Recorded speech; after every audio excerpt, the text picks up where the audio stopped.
2013 সালের 24 এপ্রিল দেশের ইতিহাসের সবচেয়ে ভয়াবহ ভবন ধসের ঘটনা ঘটে ঢাকার সাভারে।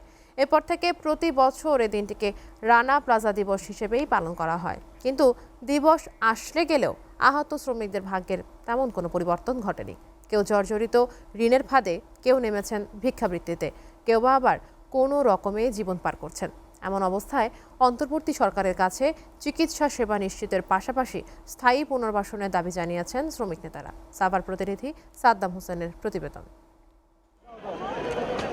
সাভারে রানা প্লাজার ভয়াবহ ঘটনায় সারা বিশ্বে আলোড়ন সৃষ্টি করেছিল।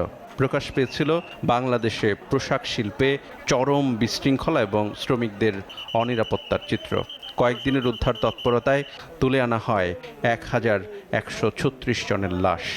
ধ্বংসস্তূপের নিচে থেকে 2438 জনকে জীবিত উদ্ধার করা হয়, যাদের প্রায় সবাই আহত হন, কেউ কেউ পঙ্গুত্ব বরণ করেন।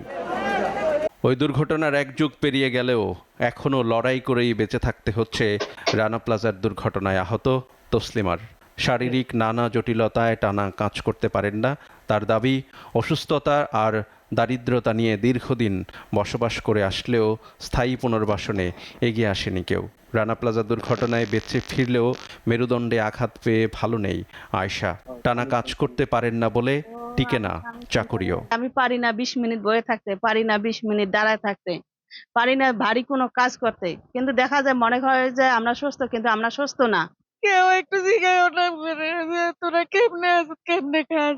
এমন অবস্থায় বর্তমান সরকারের কাছে শ্রমিকদের স্থায়ী পুনর্বাসন, ক্ষতিপূরণ, 24 এপ্রিলকে শোক দিবস ঘোষণার দাবি জানান শ্রমিক নেতারা। 24 এপ্রিলকে শোক দিবস ঘোষণা, রানা প্লাজার সামনে একটা স্মৃতিস্তম্ভ নির্মাণ, ক্ষতিগ্রস্ত শ্রমিক এবং পরিবারকে পুনর্বাসন, মানে 1 যুগ আয়ের সমপরিমাণ ক্ষতিপূরণ।